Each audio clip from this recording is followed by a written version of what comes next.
Hello friends, आप देख रहे हैं आपका चैनल शेयर बाजार विद आयुष। और दोस्तों, बात करेंगे इस वीडियो में किसके बारे में?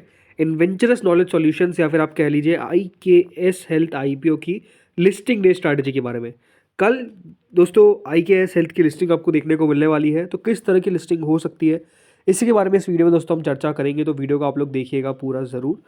सो देखिए, प्राइस बैंड है कंपनी ने जो रखा है 1265 से 1329 पर शेयर का। 11 शेयर का लॉट साइज़ है। 2400 मतलब 2500 करोड़ के लगभग का आईपीओ था, 2497 करोड़ का। अब देखिए, जब भी हम लिस्टिंग की बात करते हैं ना, तो पहली चीज़ जो देखते हैं वो ये देखते हैं कि वो आईपीओ किस तरीके का था। क्या उस आईपीओ में एक फ्रेश इशू पोर्शन था, क्या OFS पोर्शन था, या फिर दोनों थे? तो दोस्तों, ये जो आईपीओ था, इस आईपीओ के अंदर प्योर OFS आपको देखने को मिला। यानी 2497 करोड़ का ये आईपीओ था, अच्छी साइज़ का था, लेकिन प्योर OFS। यानी ये बात ध्यान रखिएगा, ये आईपीओ में 1 रुपया भी कंपनी को नहीं मिलने वाला है। जो कंपनी में अपना स्टेक जिसने बेचा है, जो सेलिंग शेयर होल्डर थे, उनके पास बेसिकली दोस्तों ये पैसा जाएगा। तो होता क्या है ना कि देखिए, OFS को हमेशा थोड़ा सा नेगेटिव माना जाता है। नेगेटिव क्यों? बिकॉज कोई भी होगा, राइट? अगर मैं भी होऊंगा या फिर आप भी होंगे, बट हम ये क्या चाहेंगे? हम ये चाहेंगे कि दोस्तों हमारा जो शेयर बिक रहा है वो बहुत अच्छे दाम पर बिके, राइट? कोई चाहता नहीं कि उनका कम दाम पर शेयर बिके। तो वो एग्जैक्ट दोस्तों होता है OFS के अंदर कि जो भी सेलिंग शेयर होल्डर आ रहा है, राइट, वो चाहता है कि अच्छे दाम पे उसका शेयर बिके। तो इसलिए दोस्तों OFS को थोड़ा सा नेगेटिव माना जाता है। ठीक है, तो अभी हम बात करेंगे कि बेसिकली नेगेटिव था कि नहीं था, लेकिन सबसे बड़ी बात तो OFS को नेगेटिव माना जाता है। दूसरी बात, हम देखते हैं दोस्तों कितना पैसा उस कंपनी को रिसीव हुआ। तो सब्सक्रिप्शन में स्पेसिफिक कौन है? QIB ने कितना पैसा लगाया? तो देखिए, जो QIB पोर्शन था वो करीबन 80 गुना सब्सक्राइब हुआ। 80 गुना का मतलब ये है कि QIB ने इस आईपीओ में 60,224 करोड़ रुपए लगाए। देखिए, QIB अगर इतना पैसा लगा रहा है तो नो डाउट एक बात हमको समझ में आती है कि QIB कैटेगरी जो है वो बहुत शानदार तरीके से सब्सक्राइब हुई। काफ़ी शानदार पैसा जो है वो बेसिकली QIB कैटेगरी ने लगाया है, ये बात साफ समझ में आती है। तो QIB का पोर्शन तो शानदार सब्सक्राइब हुआ। HNI पोर्शन 23 गुना सब्सक्राइब हुआ। करीबन HNI ने इस इशू में 8,680 करोड़ रुपए लगाए। वही जो रिटेल पोर्शन था वो दोस्तों करीबन 14.55 टाइम सब्सक्राइब हुआ। रिटेल ने 3,622 करोड़ रुपए लगाए। कुल मिलाकर दोस्तों 52 गुना ये आईपीओ सब्सक्राइब हुआ, यानी कंपनी को 72,574 करोड़ रुपीज़ रिसीव हुए। तो जो दूसरा पॉइंट है दोस्तों सब्सक्रिप्शन का, उस पर तो कंपनी नो डाउट काफ़ी अच्छे तरीके से खड़ी उतरी, क्योंकि कंपनी को बहुत अच्छा सब्सक्रिप्शन मिला, इसमें कोई डाउट नहीं है। अब आते हैं दोस्तों तीसरी चीज़ पे, जो है कंपनी के फंडामेंटल्स। तो ये देखिए, हम कंपनी के फंडामेंटल्स पे आ चुके हैं। यहाँ पर आप कंपनी का रेवेन्यू देखिए। दोस्तों, कंपनी का रेवेन्यू 2022 में था करीबन 784 करोड़ का। 2023 में 1060 करोड़ का हुआ। 2024 के अंदर ये रेवेन्यू बढ़कर 1857 करोड़ का हो गया।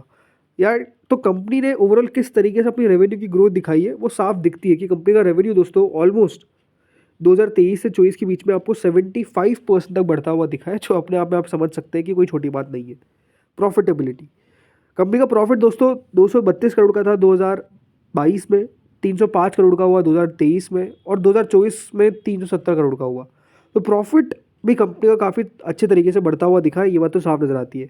अभी तक दोस्तों कंपनी ने अपने 2 क्वार्टर्स के नंबर्स पेश किए, जिसमें कंपनी ने ऑलरेडी 1300 करोड़ का रेवेन्यू रिपोर्ट कर दिया है विद प्रॉफिट ऑफ 200 करोड़। अगर कंपनी इसी रन रेट चलती रही तो दोस्तों कंपनी जो है वो मोर देन 2500 करोड़ का रेवेन्यू जो है वो करती हुई दिख सकती है। ये एक्सपेक्टेशंस है। तो इसकी रिटर्न रेशियोज कैसे हैं? तो देखिए, रिटर्न ऑन इक्विटी कंपनी का 32%, रिटर्न ऑन कैपिटल एम्प्लॉयड है 31.56%, डेट टू इक्विटी नेगेटिव में है। मार्जिन कंपनी के 20% आपको देखने को मिल जाएंगे। प्राइस टू बुक वैल्यू है 19 की। अब देखिए, जो लोग नहीं जानते दोस्तों कि जो IKS हेल्थ है, इसके अंदर जो सेलिंग शेयर होल्डर है वो दोस्तों आप कौन है? वो है दोस्तों राकेश झुनझुनवाला जी की फैमिली, राइट? उनके द्वारा जो शेयर्स है वो बेसिकली इस IPO के अंदर बेचे गए हैं। वो दोस्तों one of the early investors में से एक थे इस कंपनी में, और काफ़ी अच्छा रिटर्न उनको बना है। तो याद रखिएगा, राकेश झुनझुनवाला जी की फैमिली जो है वो डेफिनेटली इसमें एक सेलिंग शेयर होल्डर है।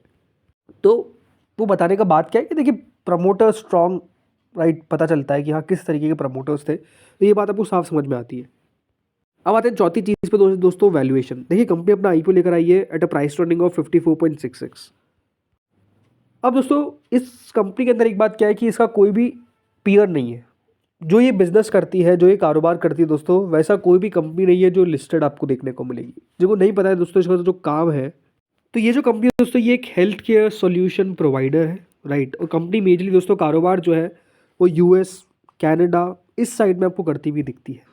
कंपनी ने कहा था कि इसका थोड़ा बहुत पीयर जो पेई से आता है वो सैजिलिटी इंडिया, जो हाल ही की लिस्टेड कंपनी है, उससे आप कंपेयर कर सकते हैं, बट इसके अलावा इसका कोई भी लिस्टेड पीयर नहीं है। तो वैल्यूएशंस दोस्तों मार्केट अगर देखा जाए तो सही तरीके से डिसाइड करता हुआ नजर आएगा। ग्रे मार्केट क्या कह रही है ये आपको बताता हूँ दोस्तों। ग्रे मार्केट कह रही है कि करीबन 400 रुपये के आसपास इसका प्रीमियम है, दैट इज़ ऑलमोस्ट 30%, 30% के आसपास ही लिस्ट होना चाहिए। इस प्रकार की एक्सपेक्टेशन जो है वो ग्रे मार्केट लगाकर चल रहा है। देखिए IKS हेल्थ केयर के बारे में ये बात साफ लगती है कि दोस्तों कंपनी का बिजनेस तो काफ़ी शानदार है, लगातार दोस्तों ग्रो करता हुआ दिखा है। मैनेजमेंट ये कहता है कि इनका जो EBITDA मार्जिन है वो करीबन 33 से 35% रह सकता है अगले ऑलमोस्ट 2 सालों के अंदर। ये एक्सपेक्टेशंस कंपनी के मैनेजमेंट की है। इसके अलावा IKS हेल्थ केयर ने दोस्तों एक सेकेंडरी प्लेसमेंट भी पोस्ट RHP फाइलिंग किया था, जिसके अंदर काफ़ी अच्छे नाम हमको देखने को मिले। इसमें 361 VQ फास्टर कैप आया। इसके अलावा दोस्तों मधुसूदन केला जी के द्वारा इन्वेस्टमेंट किया गया। इसके अलावा इसमें अशोका वाइटो कैपिटल था, अशोका इंडिया कैपिटल था, थिंक इंडिया अपॉर्चुनिटीज़ फंड था, अमल पारिक जी के द्वारा इन्वेस्टमेंट आया। तो ये कुछ बड़े निवेशक थे जो बेसिकली दोस्तों इसके अंदर पार्टिसिपेट करते हुए दिखे पोस्ट RHP फाइलिंग। तो ये भी अपने आप में दिखाता है कि हाँ कंपनी को किस तरीके से आप कह सकते हैं कि ओवरऑल रिस्पॉन्स मिला पोस्ट RHP फाइलिंग भी। ये बात ध्यान रखिएगा, इसमें अभी भी शेयर्स बेचने के बाद भी जो झुंझुनवाला फैमिली है वो सबसे बड़ी शेयर होल्डर रहने वाली है, आपको पता होना चाहिए। सो देखिए मेरा व्यू क्या कहता है। मेरा भी दोस्तों ये कहता है कि मुझे लगता है कि कल ये 1675 से 1750 के बीच में लिस्ट होगा। देखिए एक बात एक और आपको ध्यान रखनी होगी कि आज बाजार में एक इंपॉर्टेंट इवेंट होने वाला है, वो ये कि फेड की तरफ से क्या 25 बेसिस पॉइंट रेट कट किया जाता है कि नहीं। याद रखिएगा अगर वो कर दिया जाता है तो ही बाजार को बूस्ट देता हुआ नजर आएगा, इसमें कोई डाउट नहीं है। लेकिन ओवरऑल इन्वेंचर्स को लेकर मुझे लगता है कि दोस्तों कंपनी में 25 से 30% की अपसाइड दिखती है, जो आई थिंक यहाँ पर आ जानी चाहिए। जिस तरीके से दोस्तों आज कुछ IPOs लिस्ट हुए, ये बात साफ दिखती है कि जिस तरीके से QIBs का पैसा आता हुआ दिखा, लिस्टिंग हमारे एक्सपेक्टेशंस के बियॉन्ड देखने को मिली। तो वो ट्रेंड आई थिंक फॉलो कर सकता है कल के दिन भी। बट स्टिल आई फील कि 1675 से 1750 के बीच में अगर ये लिस्ट होता है तो ऐसा नहीं होगा कि कोई बहुत ज़्यादा आपको ऊपर लिस्टिंग होती हुई नजर आई। आई थिंक ये लिस्टिंग एक्सपेक्टेशंस के आसपास आपको देखने को मिल जाएगी। अब सबसे बड़ा सवाल आता है कि क्या इसके बाद भी होल्ड कर सकता है। आई थिंक कंपनी अपने आप में शानदार है, अगर आप अपने पोर्टफोलियो में रखते तो कोई बहुत बड़ी दिक्कत नहीं है। लेकिन जिनको नहीं मिला वो क्या करे, I think wait and watch. I think in levels पे फिर खरीदना थोड़ा सा यहाँ पर जल्दबाजी होगी। उसके पीछे का रीज़न है कि अब दोस्तों कंपनी को और अच्छे नंबर्स पेश करने पड़ेंगे आने वाले समय के अंदर, तब जाकर याद रखिएगा जो वैल्यूएशन कंपनी मांग रही है वो कायम रहेगी। राइट, ग्रोथ कंपनी की देखने को मिल रही है, इसमें कोई दोहराए नहीं है।